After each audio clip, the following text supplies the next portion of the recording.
Buen día, ¿cómo andan? ¿Qué tal? Buenas. Caballero, Mati, Jimmy, Adrián, ¿cómo están? Hola, hola. Muy bien. Buen día, ¿cómo les va? Bueno, qué días agitados, qué días llenos de novedades, lo cual no necesariamente implica, y voy a repetirme, pero bueno, la obligación la da la realidad, definiciones. Es decir, novedades que muchas veces, más que cerrar dudas, abren nuevas preguntas. Y un poco eso es lo que ha sucedido también en las últimas 24 horas, donde se profundizó si se quiere, el conflicto en el Congreso en torno a cómo se van a distribuir los lugares claves, sobre todo las autoridades en ambas cámaras, ya con gente de La Libertad Avanza directamente diciendo, es para nosotros.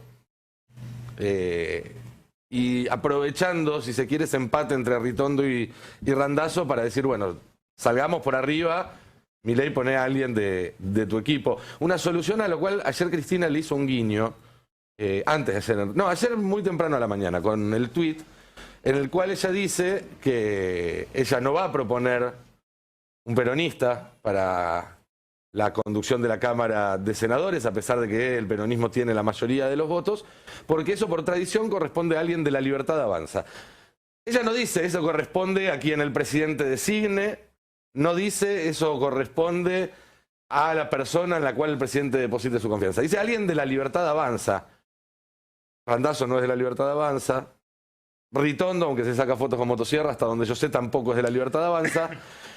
Hay ahí una Pichetto pulseada. no es de La Libertad Pichetto Avanza. no es de La Libertad Avanza. Monzó, otro que apareció por estas horas, no es de La Libertad Avanza, y eso de alguna manera es un guiño a Milei para que llene toda la línea sucesoria con gente de su escudería, algo que a esta hora, tengo entendido, es lo que más probablemente pase. Esto se resuelve de acá el sábado a más tardar, porque el lunes tengo entendido que ya se tiene que empezar el papeleo y todas las cuestiones que llevan luego a la jura de los diputados, la conformación de los bloques, de las comisiones antes del 10 de diciembre.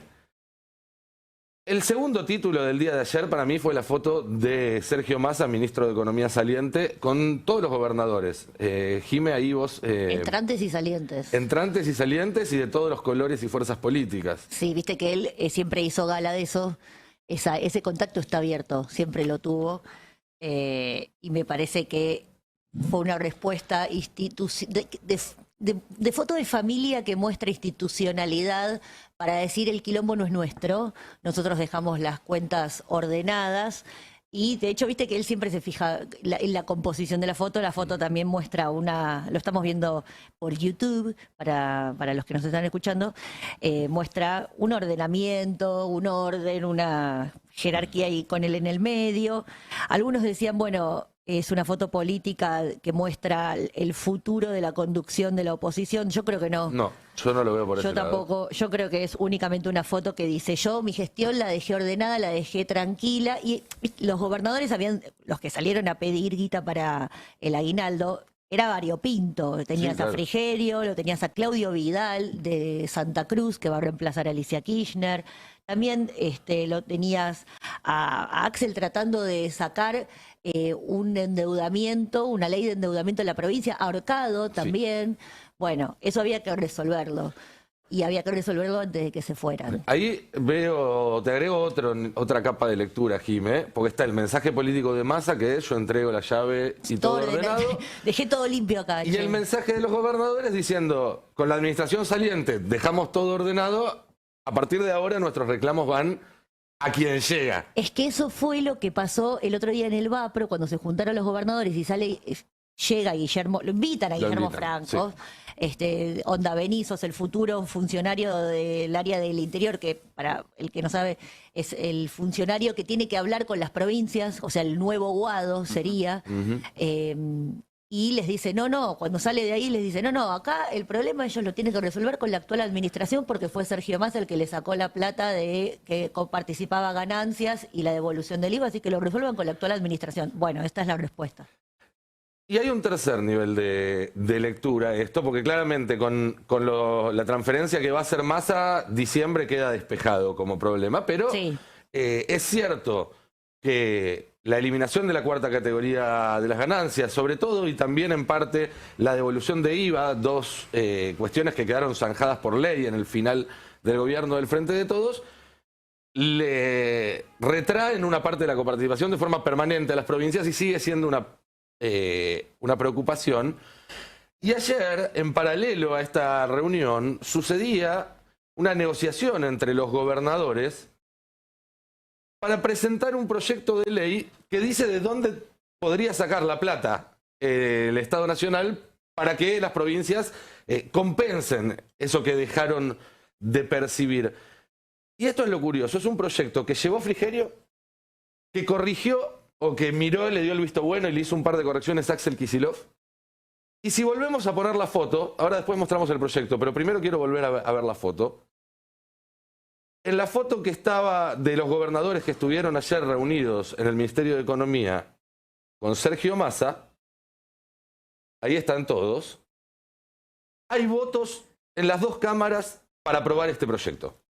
Es decir, si todos los diputados y senadores que responden a estos gobernadores, entrantes y salientes, deciden acompañar este proyecto que vamos a mostrarles ahora y que salió con la firma de todos los gobernadores entrantes y salientes, de Juntos por el Cambio, del peronismo, de los provincialismos que ayer además se mostraron armando su propio microbloque.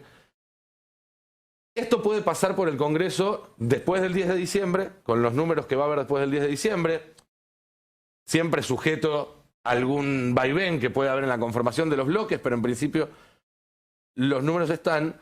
Entonces, si el gobierno de Milei no le provee a las provincias, ahí estamos viendo el proyecto que básicamente lo que propone, para no entrar en letra muy chica y aburrirlos, es subir la parte que se coparticipa de lo que entra por impuesto al cheque. El impuesto al cheque, al ser un impuesto de asignación específica, no se coparticipa hasta ahora. Es un impuesto que queda todo para Nación.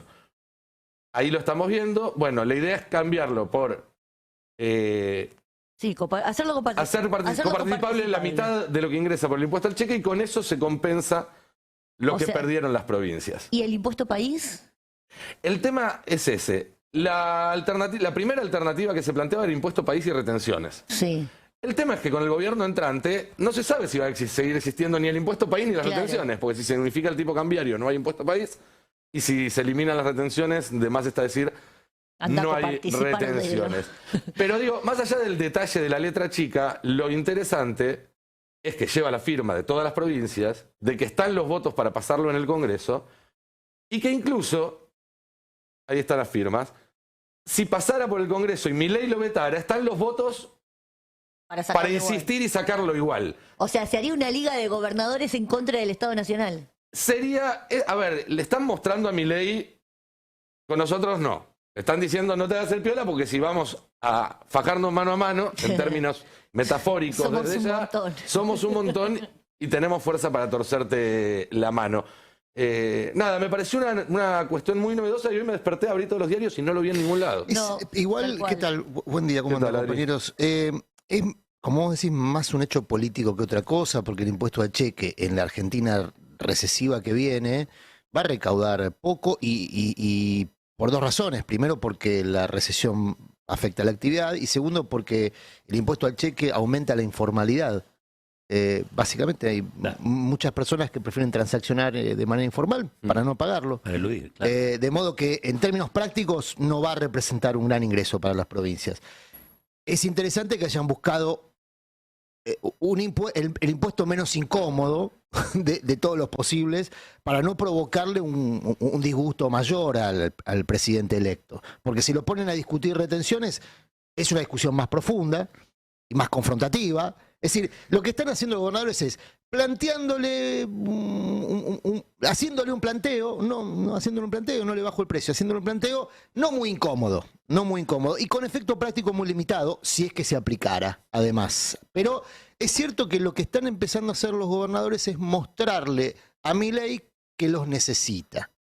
Y le están planteando una mesa de negociación. Yo lo veo como parte de un diálogo. Los gobernadores que dijeron, tenemos este problema. Milei les contestó, no es mío. arréglense ustedes. Eso, Y ellos dicen, miren que si nos arreglamos nosotros, vos vas a tener que meterte en algún momento. No nos vamos a arreglar y dejarte Por eso, tranquilo. pero le están tendiendo una mesa de negociación, Sí, claro. habrá que ver si Milei la acepta o no y en qué términos. Así es, Pero de eso se trata. es bastante amable, digamos, no es que le están planteando una confrontación muy incómoda. Yo no sé si amable, Incómodo es discutir sutil. retenciones. Es Eso es sutil, incómodo. más que amable, me parece, en todo caso.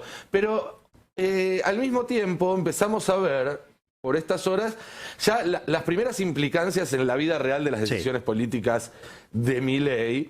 Y ayer una de las confirmaciones más fuertes fue el tema de la Secretaría de Comercio, de que Milei dice, no vamos a necesitar Secretaría de Comercio, algo que fue recibido en las redes por su militancia como se acabaron los acuerdos de precio, pero en realidad una Secretaría de Comercio es bastante más que eso, ¿no? Tiene muchísimas más competencias, pero, ayer fue toda una definición política, así tan fuerte como alguna vez cuando Milei dijo lo de la dolarización, digamos, ¿no? Que finalmente pareciera hoy estar en suspenso o en pausa, pero la definición de ayer es que no va a tener el Estado una secretaría que trabaje sobre el tema precios, ¿sí? Que es una manera indirecta de afectar los ingresos también, ¿no? Hoy trajo a Hernán Leche. Hernán Leche, ustedes saben, ¿no? Además de ser columnista nuestro aquí en el Destape, fue en su momento alguien a quien Cristina quería en la Secretaría de Comercio. Se preparó para ese rol, para ese papel. Siempre muy lúcido. En este caso, y trajo una placa que me gustaría compartirla. El Repúblico se renueva. Y es toda una serie de cosas que hoy hace la Secretaría de Comercio y que se van a dejar de hacer inmediatamente que asuma Javier Milei. Por ejemplo. Aparte esto tiene un juego, que yo los invito a que lo jueguen conmigo si quieren. Por ejemplo, va a finalizar el programa Precios Justos. ¿Ustedes creen que los precios van a aumentar o van a bajar si eso se anula? Ellos claramente van a subir. De hecho, ya están subiendo a cuenta. Claro. Claro. Se va a acabar se va a acabar el fideicomiso del aceite. ¿Qué va a pasar con el aceite? ¿Va a subir o va a bajar? Va a subir, bien. Fin del fideicomiso del trigo. ¿Qué va a pasar con el trigo? Pan. Pero ¿se puede poner tildar todo ya directamente? Bueno, pero pará, Va a veamos, subir. porque le vamos dando cierta correcto. entidad, digamos, a las cosas. Fin de la Sí. política de cupos, maíz, Claro. trigo y carne, es decir, todo para arriba. Claro. Se desregulan los combustibles. ¿Qué pasa cuando se desregulan los combustibles? La nafta para arriba y cuando la nafta va para arriba, todo lo demás, Todo, claro. otra vez para arriba. Se desregulan las tarifas. Sí. Luz, gas y agua. ¿Qué pasa? Sube. Se desregulan las telecomunicaciones. El fallo de la justicia el otro día por el decreto del DNU de mal Qué rápido se confeccionado. acomodan, DNU mal confeccionado por el presidente Fernández, pero que fue finalmente denegado. Por lo tanto, se desregulan las telecomunicaciones. ¿Qué va a pasar entonces? Van a aumentar. subir Derogación de la ley de alquileres. Se deroga la ley de alquileres. ¿Ustedes creen que va a subir o que va a bajar? No. Va a quedar liberado. Se va a dolarizar. Va a quedar Bueno, liberado a tu corpulencia. al Es cuerpo mercado. a cuerpo. Al Cuerpo a cuerpo. mercado. Propietario, inquilino, cuerpo a cuerpo. Vestido Y son así dos como- pares, ¿no? ¿Eh? Son dos pares. Uno tiene una necesidad y el otro ofrece Y el otro un una- derecho. Y el otro un derecho. Es a cobrar lo que quiera por esa necesidad. Devolución del IVA. Dijo Milei que la va a mantener, Sí. pero que caduca el 31 del 12. Por lo tanto, ¿qué va a pasar? Bien. Y el fin de la Secretaría de Comercio es parte de todo este esquema. Por lo tanto, a todo eso sumale que casi todos dicen que va a haber una devaluación del tipo de cambio oficial, que no va a quedar en los 375 que tiene hoy, se puede a 600, 800, a 1000, a 1500, 2000, 2300. Todo eso va a impactar en los precios. Por consiguiente, lo que anunció Javier Milei es una rebaja indirecta también de salarios. Claro. Claro. Imagino entonces una conflictividad sindical muy seria, muy fuerte, ¿no? ¿Qué cosa? Y bueno, porque si pierde poder de compra los salarios, va a haber que recuperarlo a través de paritarias, ¿no? Me imagino un escenario de conflictividad sindical. Protesta Es que- social seguro. Es que No ahí... sé Pero y las paritarias las tiene No, que una llevar. paritaria no puede correr detrás de semejante No, no, estoy nivel siendo- de aumento. estoy siendo Pero ni irónico. siquiera, aunque tuvieran toda la voluntad política del mundo, acá no es, Yo no- o sea, es un tsunami, no es una ola. Igual no hay que esperar demasiado. Los conflictos ya empezaron y los despidos, las suspensiones, los retiros voluntarios. Ayer mismo a la tarde ya empezaron a llegar en algunas empresas del país. Ayer, entre tantas cosas que dijo Milei cuando llegó a Estados Unidos, que debe haber dado 3, 4 entrevistas por lo menos. Al ¿no? destape. No, Ah. ninguna. Adelantó que lo que se viene es estanflación, metió esa palabra, ¿no? Que básicamente inflación, alta inflación, que va a seguir, especialmente después de la desregulación de todo esto que mencionaba Caballero. Con Y- estancamiento. Y con estancamiento. No hay que saber demasiado de economía, simplemente haber vivido, por ejemplo, lo que sucedió durante el macrismo y otros momentos de la historia, para entender que lo que se viene entonces es caída del consumo, aumento del desempleo, caída de la inversión, no se van a recuperar los salarios, el poder adquisitivo. Y hay muchos interrogantes sobre cuándo inicia entonces la recuperación, ¿no? Milei lo pone en una especie de términos temporales tipo en un semestre. Después hoy también dijo que la inflación, él calcula más o menos que empieza a bajar en julio, diciembre de 2025. 18 a 24 meses, digo. Bueno, lo que empieza a suceder es que el ajuste que él va a que la motosierra que le va a pasar al Estado, él mismo reconoció ayer en ese reordenamiento fiscal, eso va a impactar negativamente en la actividad económica. Ajusta, cae la actividad económica, aumento de precios, inflación. Ya ayer... Y cae la recaudación, ¿eh? Cae la recaudación, exacto. Eso obliga a más ajuste, entonces. Ahora, Menos plata para no, el Estado. No es ser agorero es entender cómo funcionan las variables más básicas Es lo que está pasando. de la macroeconomía. Y ayer algunas empresas, de producción nacional comenzaron a cubrirse frente a lo que va a ser ese periodo de crisis económica que anticipa el presidente electo. Claro, la economía no está en el mejor de los mundos, eso es evidente y en parte por eso también el gobierno perdió la elección. Ahora, fíjate ya cómo lo que Milei dice en entrevistas, como si se tratara todavía de un candidato, de un columnista de economía en un programa de radio, y no de un presidente electo, ya empieza a generar impacto. Hay alerta en Tierra del Fuego, Mirgor, la empresa de la familia Caputo, baja total de contratos y suspensión del personal efectivo dicen por falta de insumos, producto de falta de dólares, las iras y demás. Pero esto surge en las últimas horas producto de el escenario que plantea Javier Milei que se viene. Es que van a empezar a importar los celulares ya hechos en vez de armarlos acá. Pero Básicamente esto es eso lo que está... Esto ya sucedió, no es que estamos especulando. Hace poco, de hecho. Y empiezan ya a llegar también, no solo en Mirgor y en la familia Caputo, además, que tiene mucho peso ya de entrada en el nuevo gobierno, Y ¿no? tiene 2 funcionarios, por lo menos. Y 2 funcionarios muy importantes. De su familia, digamos, ¿no? El ministro de Economía, Toto Caputo. Y el arquitecto. Y sí, a la par de jefe. Caputo. A la par de Karina Milei. El arquitecto. No sabemos qué rol institucional va a tener, pero es el arquitecto. Bueno, más allá de qué aduce la empresa, lo que está claro es que ya empiezan a cubrirse. Pero no quedan ahí. Ayer a la tarde, luego de que Milei dijo se viene una estanflación, Nissan y Mercedes-Benz anunciaron planes de retiros voluntarios en sus plantas. Mirá, tienes la planta de Nissan Renault en la ciudad de Córdoba, anunció un plan de retiro voluntario para operarios efectivos y contratados. ¿Todo esto para qué? Bueno, proyectan una caída en la producción, dicen vamos a tener que producir menos, nos sobran trabajadores. También la planta de Mercedes-Benz Argentina, ubicada en La Matanza, inició un proceso similar luego de proyectar también una fuerte caída en las exportaciones a Brasil. En el caso de Renault, por lo que le dijeron, por ejemplo, a Perfil Córdoba, buscan reducir 450 puestos de trabajo en la planta de Santa Isabel. Después Mercedes ya fue la primera automotriz en reducir su planta, ahí en la localidad de Virrey del Pino, y encaró retiros voluntarios. Él es como el primer paso, arrancan, ¿no? Bueno, ¿quién se quiere ir? Después empiezan los despidos. En el sector de la construcción, sigo, ¿no? Para completar un poco el panorama. El ajuste en la obra pública, eso que se viene. Ya hay despidos en Tucumán. Las desvinculaciones se produjeron en trabajos de renovación de vías. Hay un reclamo que están haciendo en trabajo desde el gremio, pero la primera señal de ajuste se produjo ahí en Tucumán con el despido de 21 trabajadores de la empresa nacional BTU Sociedad Anónima, que realiza obras de renovación de vías con financiamiento estatal nacional. También el otro día vos, Nico, hablaste acá con un dirigente neuquino de la UOCRA que ya denuncia 500 despidos en vaca muerta por los anuncios de Milei. Lo sacaron acá el otro día al aire, en las plantas de Techín, Loma Campana, AESA, PECOM. Básicamente empiezan también a cubrirse en el sector petrolero. Y es otro, hablaba con algunos amigos que laburan en esa zona, no, que son empresarios, que son laburantes del sector, y ya les empiezan a avisar a los petroleros, no salgan. Hay un ingreso, una parte del ingreso de los laburantes petroleros muy importante, que es la salida a los pozos. Salir claro. y pasan largas horas laburando fuera de su... Bueno, no pierden el trabajo, no son despedidos, pero hay una parte importantísima de su ingreso mensual que ya no lo van a tener porque les están diciendo, no se preocupen, quédense en sus casas, no hace falta salir. Pasa lo mismo con las horas extras en otros rubros y otras industrias. Exacto. No están despidiendo, pero te achican las horas extras y eso en la práctica significa un 20-25% de sueldo de bolsillo menos al final del mes para los trabajadores. Y acá un breve resumen de las primeras noticias que se dieron en estos días en el sector privado. Ni hablemos de los estatales que ya están en alerta y ya están desde ATE Nacional y ATE Capital. Ya hubo para estos días también una convocatoria, un paro en Senasa, que finalmente acataron conciliación obligatoria. Pero ahí tenés, según dijo el Tano Catalano, en el Estado Nacional hay 350.000 trabajadores.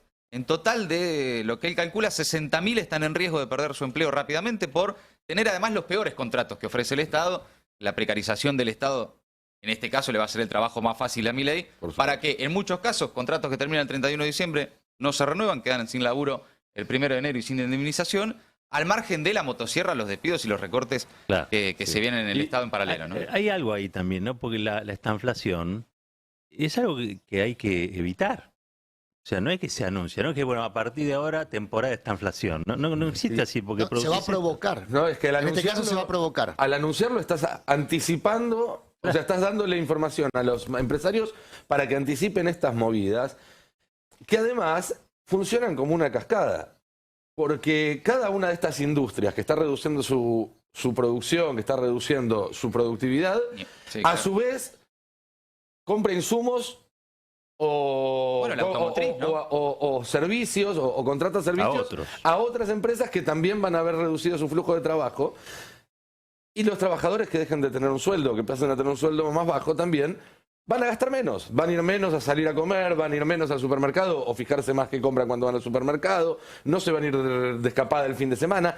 Es decir, empieza un proceso con una especie de espiral descendente, donde pasa lo que decía hace un rato Adrián, que como cae la recaudación por menor actividad, entonces el ajuste inicial se vuelve insuficiente y tenés que volver a ajustar y eso hace caer aún más la recaudación y es un ciclo que los argentinos hemos ya vivido muchas veces. Y por otro lado, lo que genera es una enorme incertidumbre. Porque algo que pasó ayer fue que después de que Milei dijo la palabra estanflación, en las redes salieron todos liberales, agarraron esa palabra y dijeron, no, si nosotros estamos en estanflación hace 10 años, 12 años.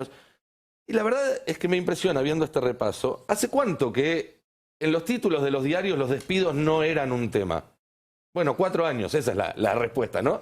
Entonces, incluso en un gobierno muy insatisfactorio, como fue el último gobierno, hay características estructurales que son diferentes. Como por ejemplo, el tema de, para mí soltarle la mano o no a los laburantes. Un problema ahí, otro de los problemas ahí es la consecuencia política de la que hablábamos antes, de cuál va a ser la respuesta sindical. Si vos tenés desempleo, la respuesta sindical es mucho más débil de la que podías tener en situación de pleno empleo. No es que vamos a seguir en la misma lógica como hasta ahora, que podías enojarte si no te daban la tan pedida suma fija que nunca se terminó dando. Sí, claro. O las ahora paritarias mismas, ir a paritarias cuando tenés gente haciendo fila por tu laburo. Perdón, no entendí. La respuesta sindical es más débil porque hay más ejército de reserva. Exacto. La función del sindicalista es regular la fuerza su representación en función de las condiciones generales, o es revertirlo. La relación de fuerzas es estructural y te condiciona. A mí me parece, yo digo, no sé si recuperaron el atril o no en la CGT. Hace un tiempo estaba en venta en la plataforma. Pero exactamente, no sé si aprovecharon estos 4 años. Lo recompraron barato, como hace Toto Caputo, ¿no? Tal vez aprovecharon estos 4 años de buen flujo de obras sociales para recomprar el atril. Si no, bueno, no se repetirá la escena exactamente como ocurrió, pero yo me imagino un episodio similar. Trabajadores exigiéndole a sus dirigentes que los conduzcan en un proceso de resistencia. Ahora, esto que estamos viendo es el proceso de Martínez Dios. Tal cual, calcado. Es la destrucción del aparato productivo de la Argentina, salvo en su acepción agropecuaria, y la financiarización de la economía. Es decir, no es que lo que estamos viendo es el abaratamiento del costo salarial para las empresas. Eso ya está bajísimo. Que eso fue el gradualismo de Macri. O sea, el gradualismo de Macri fue el abaratamiento del costo salarial para las empresas dentro del sistema productivo que existía en Argentina, porque no se llegó a estructurar la transformación del sistema productivo y la resurrección de la financiarización como modelo. Macri agarra el salario más alto de América Latina. Entonces, y te toma el laburo de bajar. Baja el salario, pero no, lo que siempre plantea Roberto Navarro, no hizo reformas estructurales. No cambió la matriz económica de la Argentina. No por falta de deseo, sino, no sé, por falta de abogadas. La legal. Sí, pero no cambió, porque vos seguís teniendo empresas, seguís teniendo automotrices, seguís teniendo industria. Depreciaste los salarios, le diste una rentabilidad adicional, pero a ese mismo ecosistema. Lo que hizo Martínez Dios fue cambiar el ecosistema. Menem también.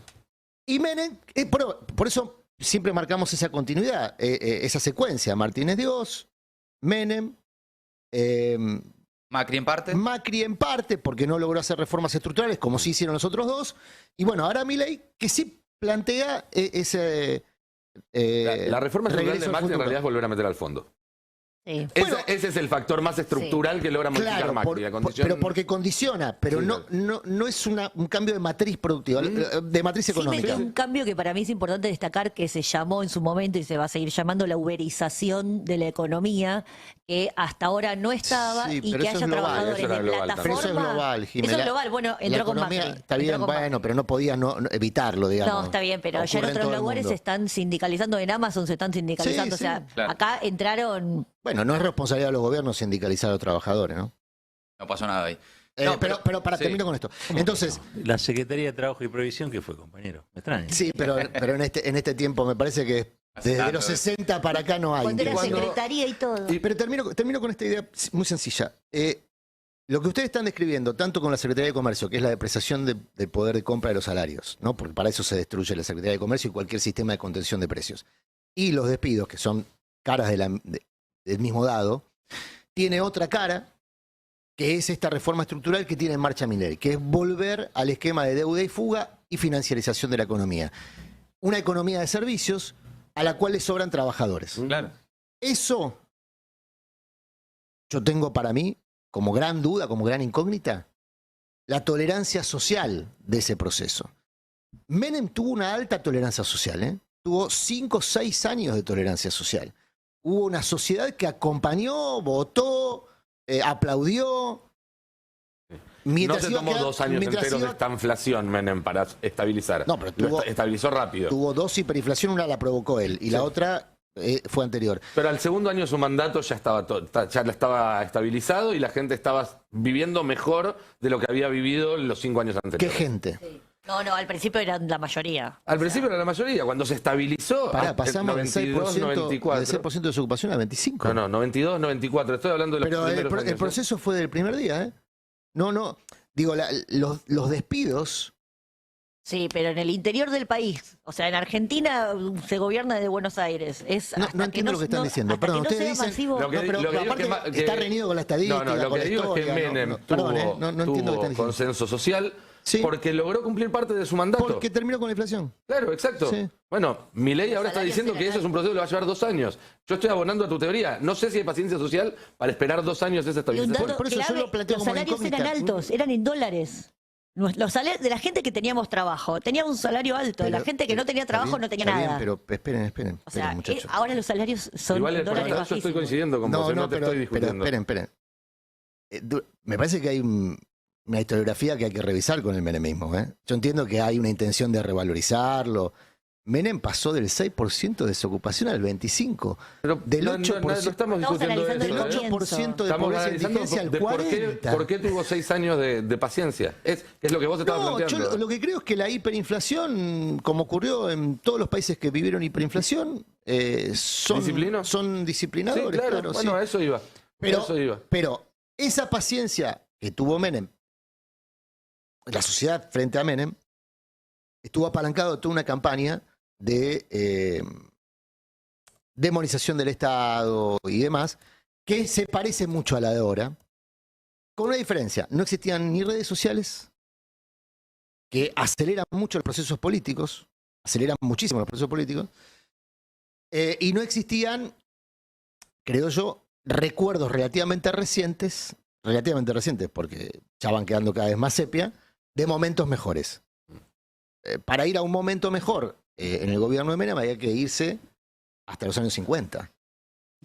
Ahí, entonces, Adri, la Argentina no tuvo para un momento retomar mejor después de eso. esa duda que vos decís, para retomar esa duda de si va a haber o no paciencia, si va a haber o no una tolerancia al tiempo que le tome a Milei esto, también hay que tener en cuenta que la degradación, cuando se entra en estos procesos de cambio de matriz económica, no pasa solamente por lo económico, por el bolsillo y el puesto de trabajo, sino que se empiezan a desestructurar otras instancias de contención social, desde el club Total. de barrio hasta la familia, Total. hasta el partido político en algún punto, y eso termina generando problemáticas mucho más profundas y que además cuesta mucho más desarmar una vez que se instalan. Vos, Caballero, es algo que vos seguís muy de cerca. Yo estoy muy preocupado, porque ayer Milei puso en palabras que esta política económica va a tener sus caídos. Sí, Ay, sí. fue una expresión que me generó... Esto es una guerra, lo planteé en estos términos, es una Asistir a definición. los caídos.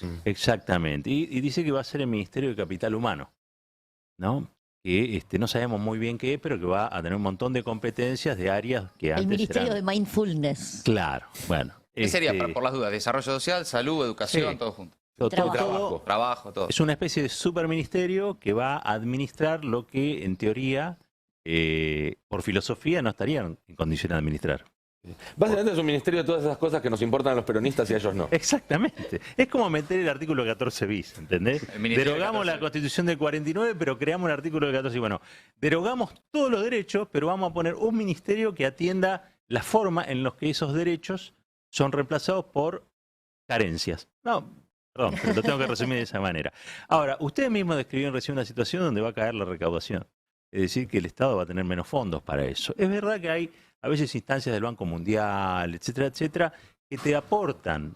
Ahora, el grado de destrucción va a exigir, me parece, muchísimos fondos. Yo estoy muy preocupado porque esos caídos, en la década del 90, o de esos caídos se ocupaban los movimientos sociales. En esa época eran los movimientos de trabajadores desocupados, ¿sí?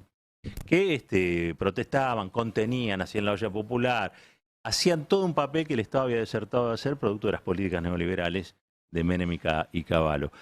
El problema es que ahora vos vas a ir a lo mismo, pero esos movimientos sociales están demonizados, están diabolizados. Esos trabajadores no van a ser trabajadores que tenían conciencia de lo que era un sindicato o conciencia de lo que era un trabajo. Son un poco la precarización finalmente triunfante en el mundo neoliberal que a ellos les gusta tanto y que se van a caer de todos lados, ya no van a tener ni siquiera el Estado. En algún caso, vaya a saber qué pasa con la asignación, en algún caso tendrán contención, pero en otros no. Y lo que pasa en el resto de América Latina es que cuando el Estado no aparece en esas circunstancias, lo que aparecen son otros sectores con dinero. Y que hacen de esa contención un negocio. El narco, chicos. El narco. El narco en Rosario, el narco en Ecuador, el narco en Colombia. Porque, ¿qué pasó en Colombia? ¿Por qué en Colombia pasó lo que pasó?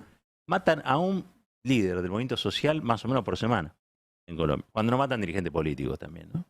Y allí, esas sociedades que estaban excluidas, ¿sí?, del neoliberalismo rampante, bueno, tuvieron que vivir de alguna manera. Y el narco es una industria. Nos guste o no, es horrible, es delito, todo lo que vos quieras, pero lo hemos dejado entrar. Y está. Y en los barrios es un peso específico, a veces más que la olla popular. Porque vos tenés que festejar el cumple de 15 de la nena y se la vas a pedir al matón del barrio, que es precisamente el mameluco que vende. Y no es casual lo que estoy diciendo. El candidato de Milei en San Martín, averigüen quién es. El candidato a intendente que fue de Milei en San Martín, averigüen quién es. Y nos vamos a dar cuenta que el narco tiene una presencia mucho más grande de la que creemos, porque también atiende a un mercado, que es el mercado de las ansiedades, es el mercado de la destrucción, es el mercado de la salud mental, es el mercado que en la Argentina crece, producto de ¿qué? De una sociedad no realizada, de una comunidad que está bajo ataque hace años por el neoliberalismo. Estas son las consecuencias. Yo por eso digo, ¿la gente se equivoca al votar? No, yo creo que la gente votó a Milei para que le dé bienestar. No votó a Milei para estar peor. Para que le dé bienestar. ¿Sí? Y él ahora está asegurando una serie de cosas. Bueno, yo le digo a los que votaron, vamos a ver qué pasa el día que Milei anuncie que cierra la Secretaría de Comercio Interior. Veamos qué pasa. A ver si eso asegura bienestar o no. Y si eso genera inclusión o genera exclusión. Y cuando hay exclusión, ¿qué es lo que sucede? Veamos también cómo están los pibes en los barrios. Y nos vamos a dar cuenta si votamos bien o votamos mal. Pero ahí estás planteando un escenario que es la contracara del que estábamos hablando hace un ratito. Y son las dos opciones que están en la taba. O hay un proceso de reconversión de contención social por las vías tradicionales, organizaciones sociales, organizaciones políticas, organizaciones sindicales, lo que hoy parece más gaseoso, más debilitado, o aparece un nuevo actor que ya está operativo, pero con mucha más fuerza, que es el narco, es un actor de organización informal de la sociedad, digamos, por decirlo de algún modo. Ese riesgo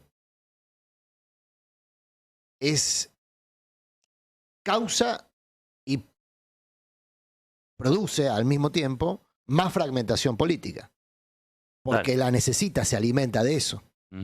Bueno, ese despliegue se dio en países que no tenían una fuerza política, con la tradición, con la potencia del peronismo. Por eso nosotros hablamos muchas veces acá de que la gran incógnita al final del día es qué va a hacer el peronismo con este paquete. O sea, ¿va a apostar a un proceso de reconstrucción rápido?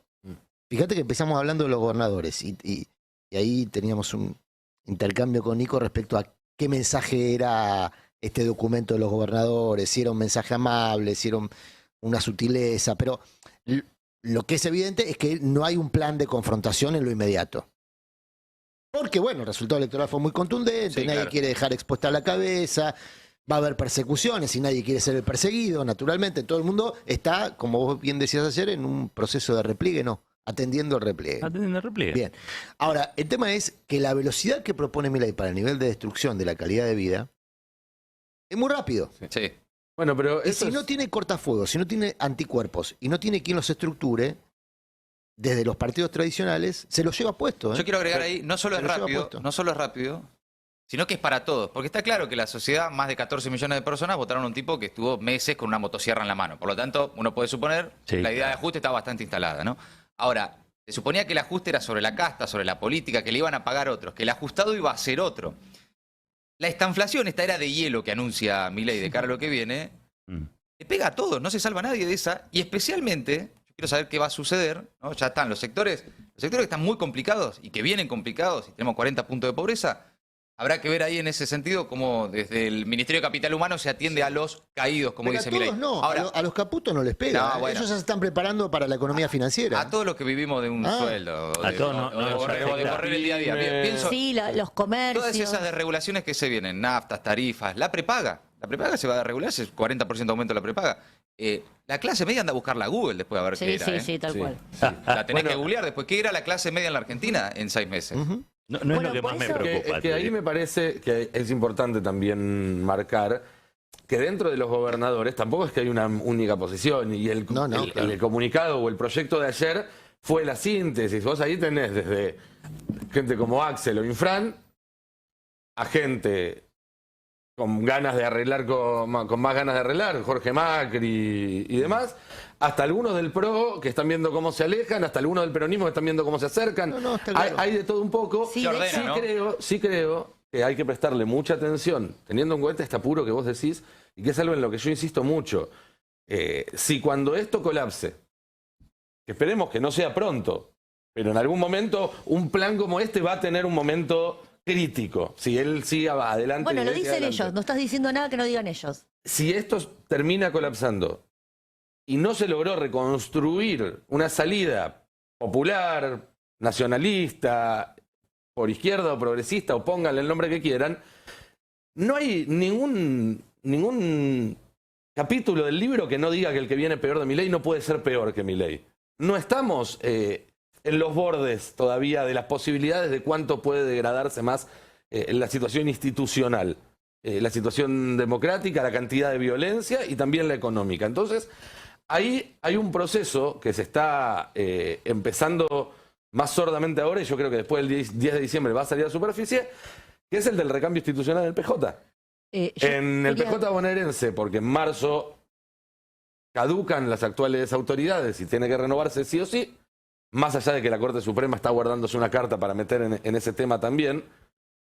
Y en el PJ Nacional, aunque Alberto todavía tiene mandato, porque si, como dice, se va a vivir afuera, y si no también, yo no le veo futuro como presidente del PJ. Hoy en día dentro del PJ nadie quiere que Alberto siga en ese lugar. Nadie, no conozco... Alberto a- no quiere seguir en ese lugar si se raja. no, por eso. Entonces, digo, yo creo que si no se aprovecha esa posibilidad para, en vez de estar discutiendo cómo nos repartimos los carguitos del Consejo Nacional, discutir cuál tiene que ser la nueva representación del peronismo, para qué va a estar el peronismo en los próximos años, va a ser una oportunidad perdida y probablemente no haya muchas más oportunidades Vos después de tenés hoy esa. Pero no sé expuestas si dos es el tácticas. PJ la instancia donde se discute. Eso es como, me parece como de última instancia, como el cartón. Primero la discusión está más en el territorio, está en entre la militancia, incluso creo que es las simultáneo a esta dirigencias de cuadros medios, pero arriba lo veo como una síntesis que falta todavía para que se llegue. Bueno, el calendario te pone esa fecha, digamos. Sí, pero no vamos a dejar de guiar por el calendario. El PJ, una institución que evidentemente no salió de su vetustez y que Cristina siempre la miró de costado hasta que alguna vez. Ojo que es una otra vez oportunidad para que ahora salga de su vetustez. Ojo que te la puede No intervenir. sé, yo por ahí creo que También sea te un la poquito más Te pueden la pueden de... intervenir, te ponen a Bárbaro, el presidente del PJ, y estamos discutiendo el sexo de Los Ángeles, digamos. ¿no? Acá estamos viendo Todo dos puede pasar. estrategias, ¿no? O dos tácticas, mejor dicho. La de Infran, que es más confrontativa de entrada para evitar que se lo lleven puesto, no a él, sino al colectivo que pretende representar. Y la de Cristina, que es la del repliegue, es el silencio táctico, digamos, ¿no? Bueno, no sacar la cabeza para evitar que te la corten, porque van a buscar justamente ofrecer en la pica cabezas simbólicas para que la gente se vea satisfecha de su afán de venganza, la gente, Los que buscan eso los todavía. que buscan eso. Que son los que estaban el otro día en la plaza cuando asumió Milei y le pedían eso. Lo que Le pasa es que pedían venganza, revancha. Infran se hace cargo persecuciones. del mandato que recibió como gobernador Claro. y Cristina asume que hubo una derrota electoral. Que perdió. El Y tema no es fue candidata. cuál de las dos No fue tácticas resulta más conveniente. La verdad que lo vamos a saber en el transcurso de las cosas, no lo vamos a ver de antes. Pero esa es la Sí, discusión no que... se puede descartar que converjan Y, también. y eventualmente pueden converger. Sí, el tema son las velocidades, insisto. Si Macri cumple con su promesa de hacer lo mismo, pero más rápido, la velocidad que está proponiendo Milei es una velocidad de destrucción, es un derrumbe. Es un derrumbe. ¿No? Ese, no sé, la imagen que se me viene a la cabeza es la del albergue Warner, porque es el derrumbe que yo vi vivo directo. Y es muy impresionante. No sé implosión. si vieron una implosión de un edificio de tal magnitud, ¿no? Estamos hablando de... Estás describiendo imágenes del acto de cierre de campaña de Milei. Empezó Sí. así. Claro, claro, ellos proponen eso. El propio Milei tenía un espectáculo Ahora, teatral donde rompía Adri- un edificio con la mano. Adri, me hago una pregunta. El militante de a pie, el que se puso la campaña de Massa al hombro, aunque al principio no le gustaba Massa, el kirchnerista, el que era kirchnerista y después se desencantó un poco con el kirchnerismo, pero sigue pensando más o menos lo mismo, solo que se desencantó quizás con la dirigencia. ¿Ese militante hoy está por el repliegue o está por plantarse? Uf, Bueno, acá lo Pero hemos hablado ¿con qué te- muchas ¿Con qué veces. te plantás? Claro. Es un repliegue táctico, diría Yo- un yo señor. ¿Quién se creo- planta y con qué? ¿No? Yo También creo es- que van a confluir las dos cosas, lo de Infran y lo de Cristina. Hay que ver allí el papel que cumple Axel también. Me parece que Axel, por volumen, digamos, por lo que es la provincia, tiene un papel a jugar. Pero también es cierto que tiene una responsabilidad que la de gestionar. Entonces, quizá no esté en la mejor condición para encabezar un proceso de oposición tan frontal. No estoy diciendo que no, me parece que no pasa por ahí. Creo que Axel se tiene que preservar. De algún modo u otro tiene que preservar también, él recibiendo un mandato de los bonaerenses. A ver, yo sé que los gobernadores no están de acuerdo con lo que plantea Cristina de Los cederle- gobernadores nunca están de acuerdo con Cristina, así le fue. Pero por eso, el hecho de... Está bien. Perdieron el gobierno. Sí. ¿Te parece que le fue bien? Correcto, yo lo que digo es que esa discusión que viene de hace tiempo, debiera empezar a ser saldada, porque lo que estamos viendo es que en esas dos tácticas lo que se percibe es una dispersión de la fuerza política Ujú.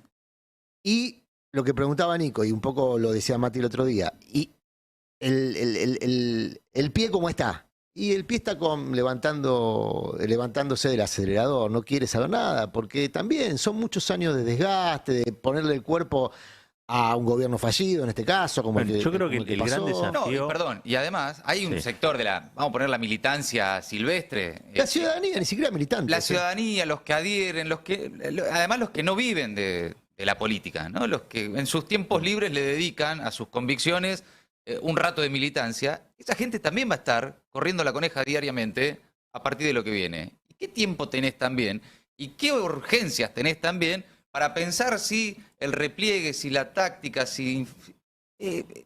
hay acá, me da la sensación, lo que Está se bien, viene, a veces, una está bueno intemperie. Está bueno. Una intemperie, Una y además una dispersión dirigencial lógica después de una derrota Está bueno eso. y después de un muy mal gobierno. Y después en el día a día, de los que nos están escuchando, entre nosotros, de los que miran y escuchan el destape, que no sé cuánto va a ser la inflación en enero, y yo no sé si estoy para pensar en el repliegue o en la táctica. Tengo que llegar a fin de mes. Pero para eso No, están- bueno, pero para ahí eso está están la los conducción, dirigentes y claro. los ¿Qué liderazgos, conducción? ¿no? ¿Cuál? ¿No? Pero es lo ¿Cuál? que... La, es lo pero que hay. pará, no hay. porque la construcción política no viene en un sobrecito y se pone adentro de una taza y se revuelve. La construcción política es lenta. Primero, va a haber que hacer una autocrítica sobre el periodo de Alberto Fernández y hay que tener una evaluación crítica y hacer una síntesis de lo que fue, para mí, un muy mal gobierno. Vamos a empezar por ahí. Yo ahí te Segundo, planteo un matiz, caballero. déjame terminar esto que es simplemente. Segundo, ver cuáles son las cuotas de responsabilidad que ha tenido cada uno con ese gobierno. También es cierto, eso también hay que evaluarlo. Tercero, ver por qué se gastó energía en discutir el liderazgo de Cristina Fernández de Kirchner, proponiendo Volvemos Mejor, ¿no? Como quieras ponerlo, en esos términos. Y eso va a llevar un tiempo. Y lo que ahora tienen que tallar son las organizaciones sindicales y los movimientos sociales, que siempre han tenido una mirada sindicalista de las cosas y que se acuerdan de la política cuando la política pierde, pero ahora van a tener que generar ellos el proceso de protesta y resistencia. No la política. La política está hoy por hoy tratando de ver por qué perdió. ¿Por qué no canalizó una demanda de la sociedad que sí se canalizó a través de Javier Milei? Esa es la responsabilidad de la política. La resistencia, la protesta, el límite que le tienen que poner al hiperajuste de Milei se lo tienen que poner los sindicalistas, los líderes de los movimientos sociales, que son esencialmente los que siempre tienen un pensamiento sindical sobre la vida, que para mí es errado. El pensamiento tiene que ser de sindical a político, no quedarte solamente en el techo de lo sindical, porque si no después pretendés influir de la política desde tu interés sectorial. Sí. Claro. A mí me parece que sobre el tema de la autocrítica, hay dos cosas. Una, creo que llevamos 3 años y medio haciendo autocrítica a cielo abierto. Y que está claro por qué se perdió. Creo que a esta altura del partido es más importante empezar a pensar cómo se hace para volver a ganar, más que por qué se perdió. Pues a mí me da la sensación de que es una discusión que, como se tuvo en vivo, ya más o menos está saldada. Y por otro lado, y esto ya casi como algo pragmático, de efecto y no de idea ni nada, si hay alguien en este país que no hizo un solo gramo de autocrítica es Mauricio Macri. Obvio. Y ahí lo tenés de nuevo manejando el gobierno. Es decir, tampoco sobreestimemos la autocrítica como el santo grial de la política y de cómo superar un proceso para entrar en otro más virtuoso. No, pero no es una autocrítica para quedar bien hacia afuera y autoflagelarse, hasta eso es careta, no es de verdad. Es una autocrítica para aprender uno, para mejorar nosotros, para aprender qué es lo que no se tiene que hacer, para aprender qué sí se tiene que hacer. Que la próxima vez que se arme una coalición, el Ministerio de Economía y la conducción económica esté del lado donde están la mayoría de los votos. Es para, como movimiento popular. Ya que estamos en tema, yo creo que de mínima hay que democratizar un poco también las discusiones y las designaciones, las elecciones, las conducciones. Sí, de una. Absolutamente. Si no se democratizan las conducciones, después ¿qué sucede? Te la pones de frente, te da vuelta y no quedó nadie. Bueno, acá para ser maradonianos, o para usar terminología maradoniana, si vos en un mes, que es lo que se está prometiendo ahora, ¿no? Tenés una ley ómnibus que, entre otras cosas, puede, por ejemplo, derogar la ultraactividad, elimina las paritarias. Además de la enajenación de bienes públicos, ¿no? Pero, y esa ley ómnibus, en acuerdo con los gobernadores, parcial, total, lo que sea, sale. Tenés un endeudamiento de 30.000, 35.000 millones de dólares. Que cambia deuda en pesos por deuda en dólares y empeña los recursos futuros, recursos fiscales, que además van a empezar a ser reducidos en términos de inversión pública desde el día 1. O sea que tenés un mega ajuste, endeudamiento, destrucción de derechos de cobertura, como puede ser la ultraactividad sindical, o laboral, mejor dicho, y todo en un mes.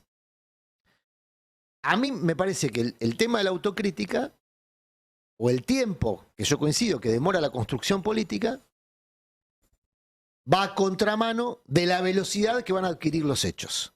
Ahora, y las dos cosas son ciertas, no es que una es falsa y la otra es verdad. No, las dos cosas son ciertas. La construcción política... Mira, yo estaba recordando una charla que tuve con Germán Abdala en el 92. Germán propuso, en aquel momento, reconstruir un peronismo con identidad peronista, distinto al que estaba proponiendo de manera hegemónica Menem, desde el actor sindical, y crea la CTA, y eso propicia el grupo de los 8, que literalmente eran 8, literalmente, digamos. Y así nace el Frepaso, que 5 años después tiene un desarrollo electoral. Cuando antes hablábamos del periodo de gracia con el que contó Menem, incluyo en esa observación la ausencia de una oposición. El radicalismo se había derrumbado, consecuencia del gobierno de Alfonsín. Menem, el cafierismo se había amoldado a la hegemonía de Menem, y la construcción de un espacio nacional, popular, progresista, con sus bemoles, con sus matices, llevó 4 o 5 años. En el medio se enajenó YPF, se enajenó aerolíneas, se destruyeron los trenes, se cambió la matriz productiva, se financiarizó la economía. Todo eso ocurrió sin oposición. Bueno, y fíjate, Adri, que nos llevó procesos, 25 años de montarlo, ¿eh? Fíjate, Adri, Sí. que hay un 5 paralelismo. años, 25 años de montarlo. Que hay un paralelismo en estos procesos, porque en principio de los 90, el vacío en el radicalismo obligó a que surgiera el frepaso y ahí pasa este proceso que vos hablás. Me da la sensación, de alguna manera, de que Milei también... A ver, la pandemia precipitó un montón de cuestiones en el comienzo del mandato del Frente de Todos que hizo que Macri, que acababa de perder por mucho, no pudiera seguir esa ira y en ese espacio de oportunidades que apareció Milei, que ahora se proyecta. Entonces, digo, si no es la dirigencia tradicional la que entiende el timing de los tiempos que se vienen, aparecerá otra. Yo Sí, tengo Si la sociedad se pone en guardia... Los narcos. No, bueno, no necesariamente, no me refiero a Argentina eso. es un gran productor de cuadros políticos y que salen como hongos cada vez que hay crisis. Así que para mí eso... Yo quería decir algo en línea con las garantizado. representaciones y cómo va a reaccionar la dirigencia o qué esperar de la dirigencia.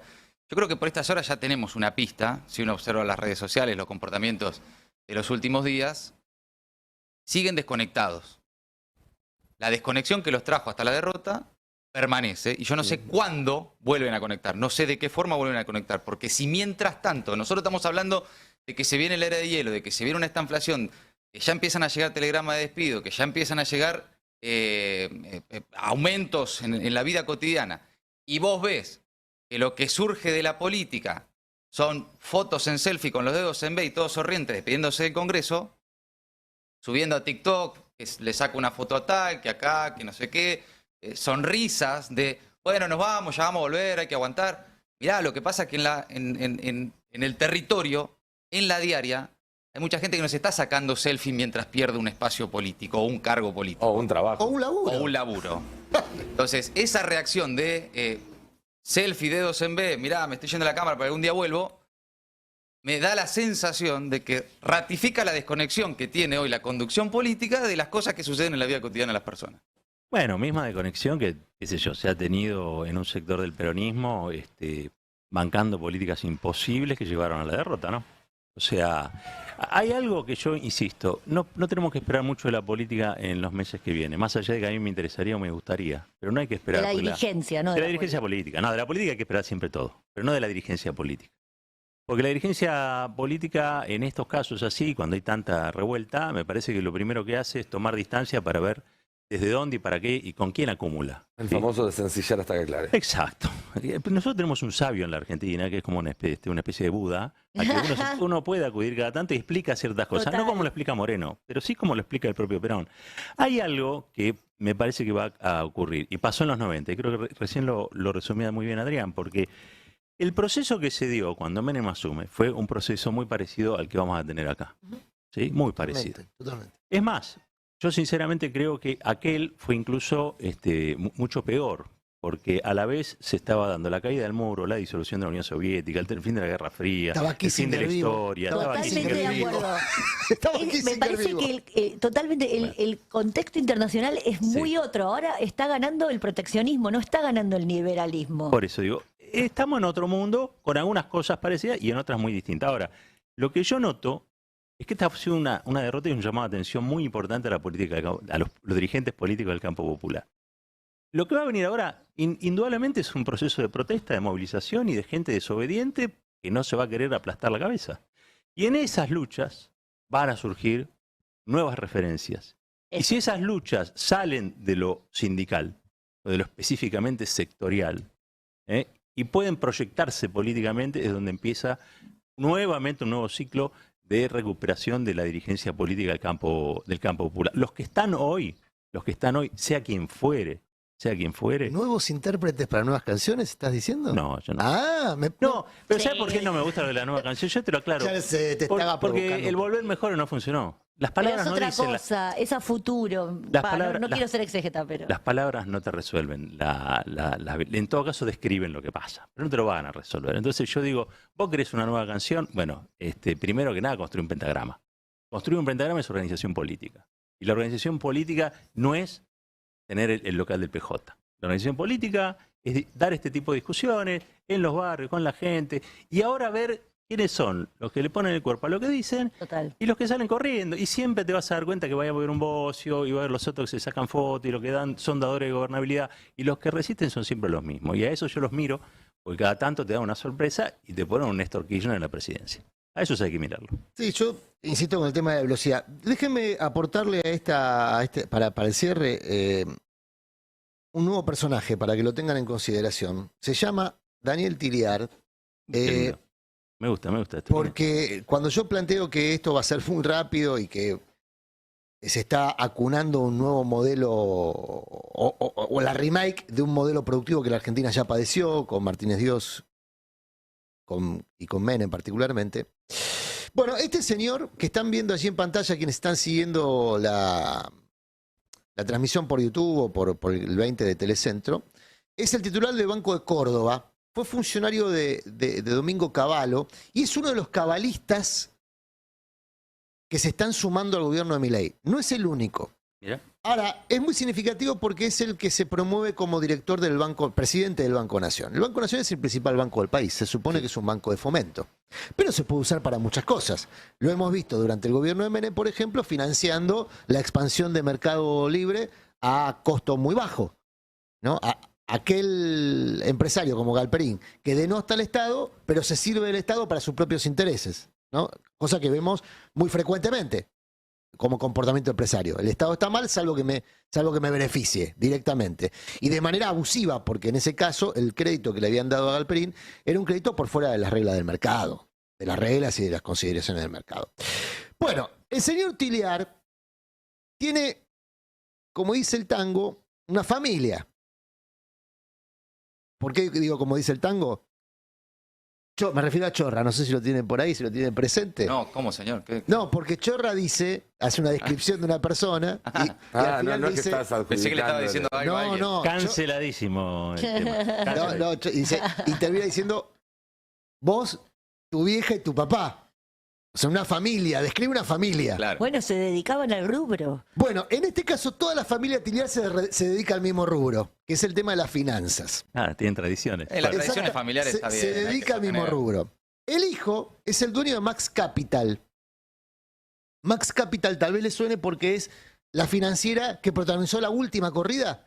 ¿Recuerdan que mandaba WhatsApp diciendo que iba a haber una devaluación? Diciendo que iba a haber una devaluación. Y De con hecho, eso le hicieron una multa muy fuerte. Sí, No sé se si abrió no una causa no sé si no penal. fue la más fuerte en Exactamente. Bueno, el en ese dueño rubro de la es historia. Nachito Tiliar, es el hijo de Daniel y es el titular de Max Capital, junto a Rodríguez Brown, familiar de esos Brown, digamos. de los Brown Brown, de los Brown. de la anónima.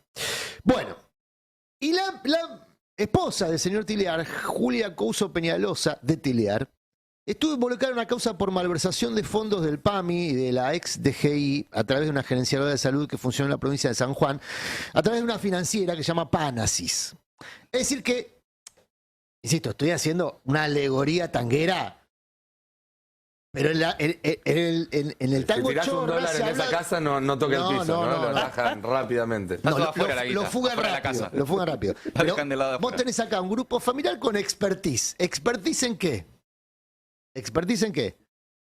En negocios financieros. Le estás dando el Banco Nación, que es el principal banco de la Argentina, a un señor que integra una familia que tiene expertise en negocios financieros, Bueno, que bueno. son en general nocivos para En el la rubro, mayoría... igual. No. Va en línea con darle por el eso- Ministerio de Economía a Toto Caputo, ¿no? Claro. Exactamente, por eso está en línea con eso.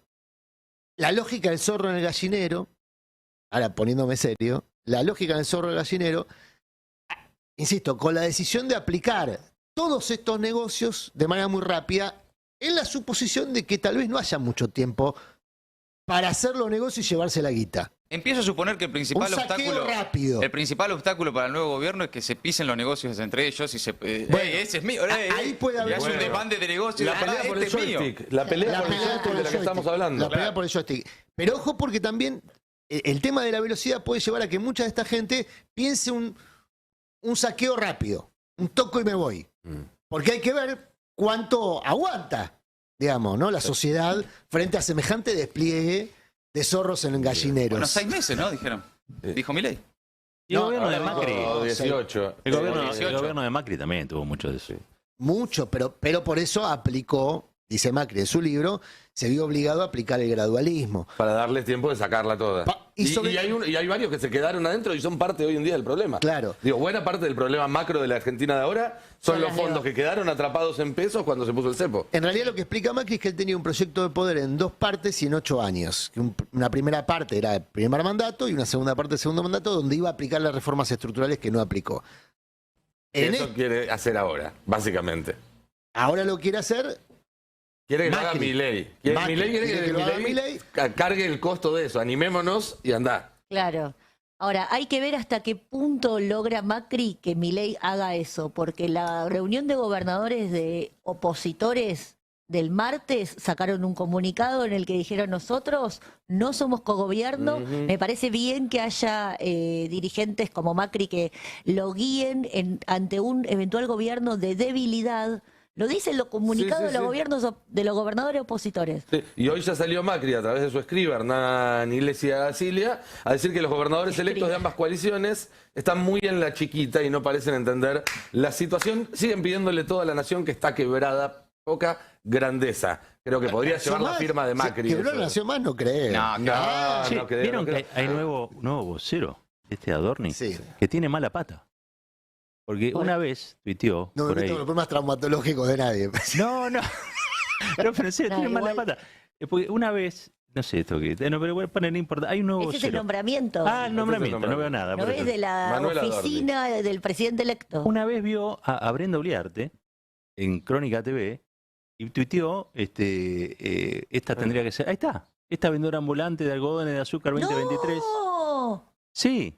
Y la quería poner de vicepresidenta. 15 de agosto del 22. O sea, 2 semanas antes del atentado. Qué mala pata, ¿no? Hace poco Manuel Adorni, para quien no lo conocen, es un economista, ganó el Martín Fierro Digital en la terna Mejor Tuitero. Ayer, se lo tendrían que sacar. Por lo menos está el mejor tuitero como vocero presidencial. Ayer ese dato, fuera de joda, el programa de Feynman creo lo ponderaban como su expertise en comunicación. Ganó el premio al mejor tuitero. Extraordinario. No subestimemos a las redes sociales. Hablando de expertise, me voy con 2 datos de este pase.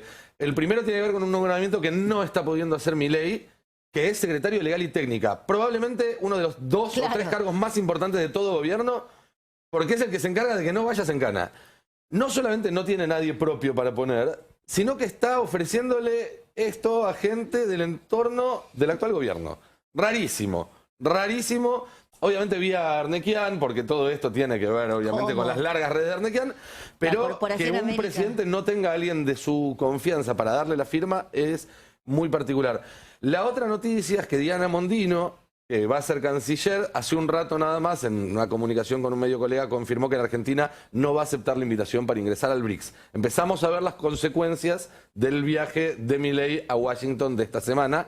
Esto es una noticia, a mi entender, que también habla de estructuralmente cuál es el país al que nos dirigimos. Es una pésima noticia que acaba de confirmar la canciller. Como no salió todavía en el comunicado de la cuenta de Twitter, a lo mejor lo desconfirman, porque no sería la primera cosa que sucede, pero en principio, para arrancar la mañana, una confirmación de algo que temíamos y que Mondino acaba de confirmar. Un país unido por la radio.